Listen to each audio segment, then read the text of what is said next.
Yoga by Swami Vivekananda. Chapter 5.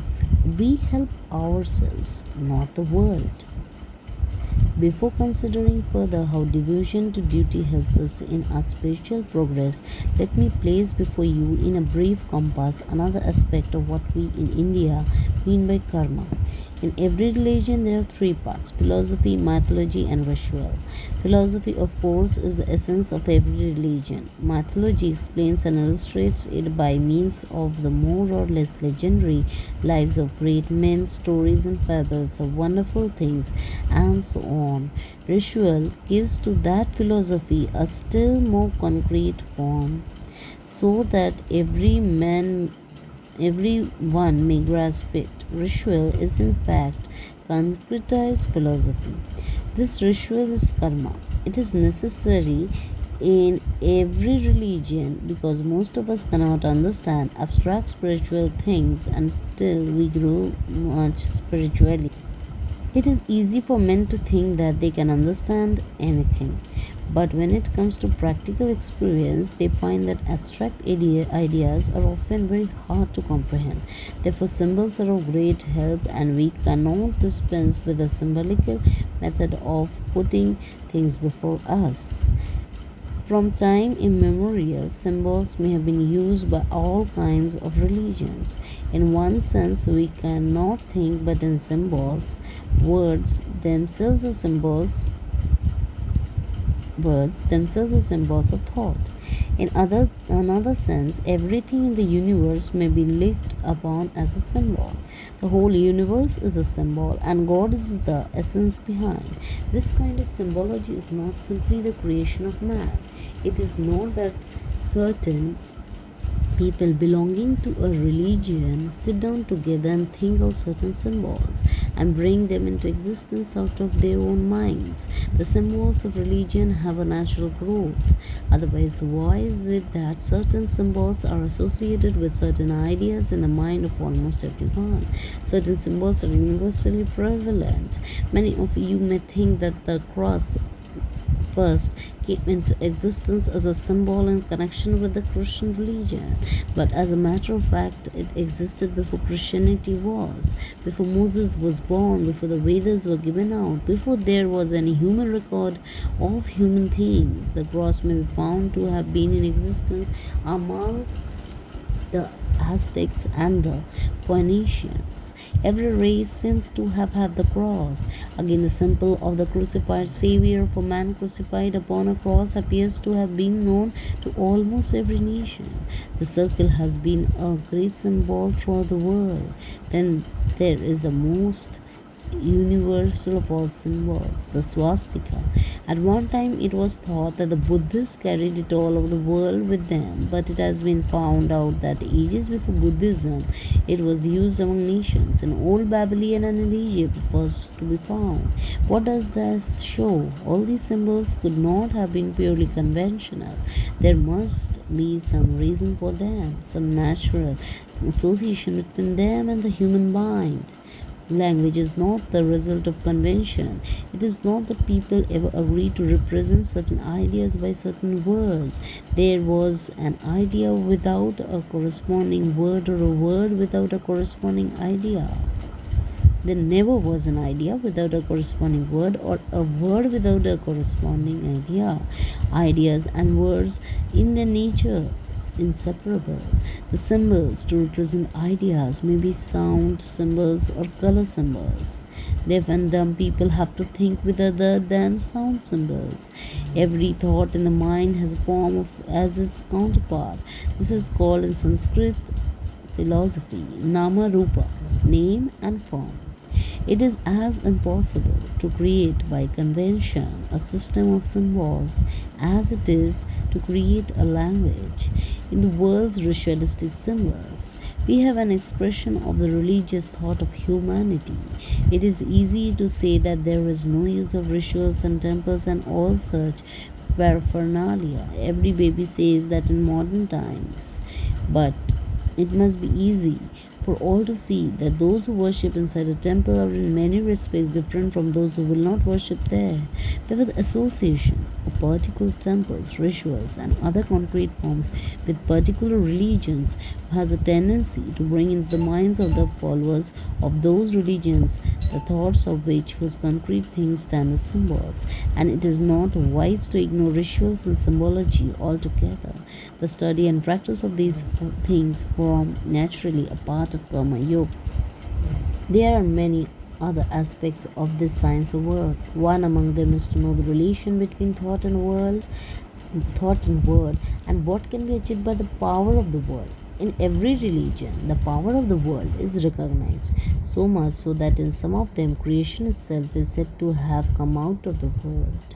The external aspect of the thought of God is the word, and as God thought and willed before He created, creation came out of the world. In this stress and hurry of our materialistic life, our nerves lose sensibility and become hardened. The older we grow, the longer we are knocked about in the world, the more callous we become, and we are apt to neglect things that even happen persistently and prominently around us. Human nature, however, asserts itself sometimes, and we are led to inquire into and wonder at some of these common occurrences. Wondering thus is the first step in the acquisition of light. Apart from the higher philosophic and religious value of the world, we may say that the sound symbols play a prominent part in the drama of human life. I am talking to you, and I am not touching you. The pulsations of the air caused by my speaking go into your ear.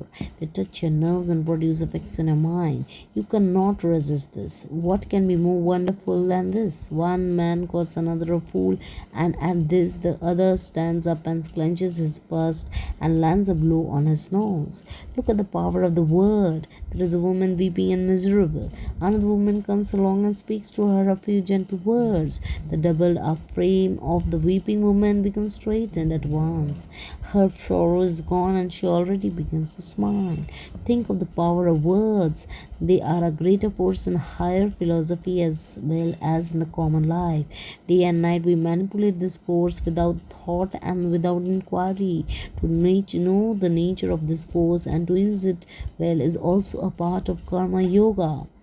Our duty to others means helping others, doing good to the world. Why should we do good to the world? Apparently to help the world, but really to help ourselves. We should always try to help the world.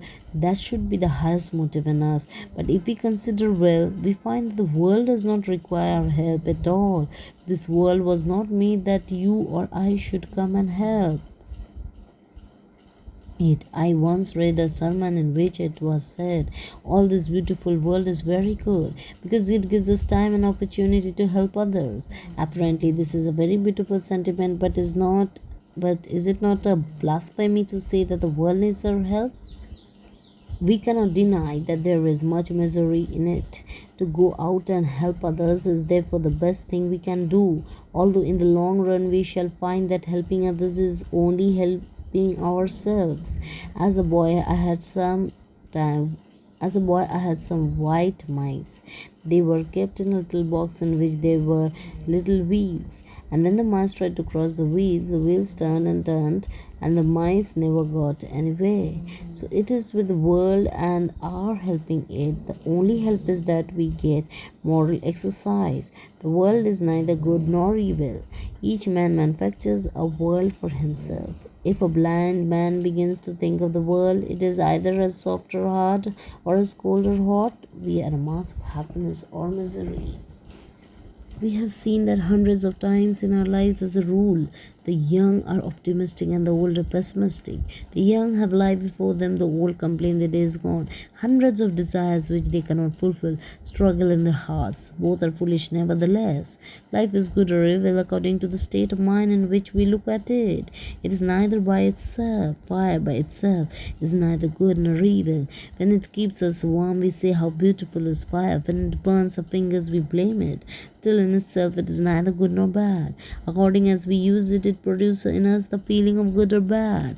So also is this the world. It is perfect. The perfection is By perfection is meant that it is perfectly fitted to meet its ends.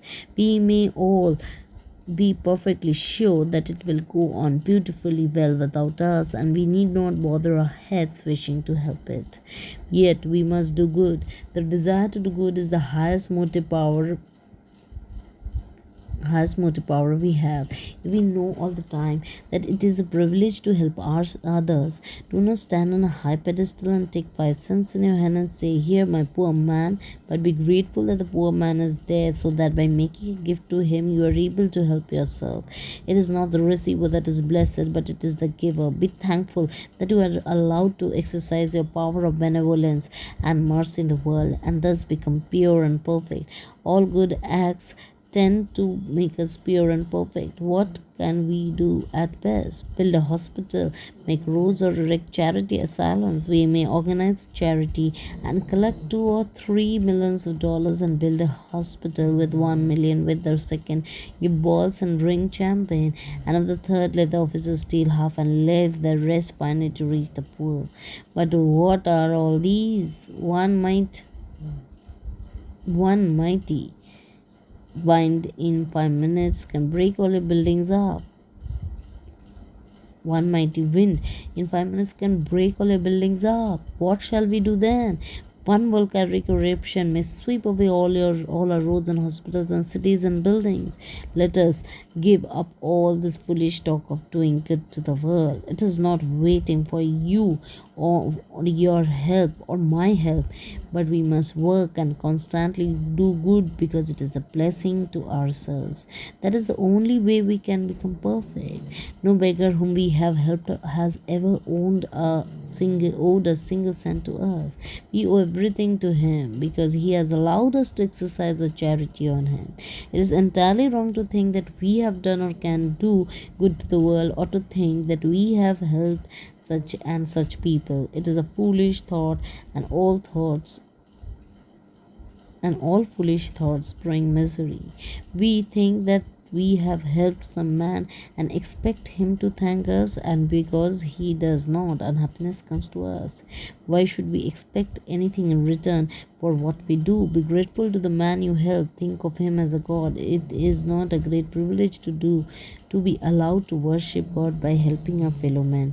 If we were really unattached, we should escape all this plan of vain expectation and could cheerfully do good work in the world.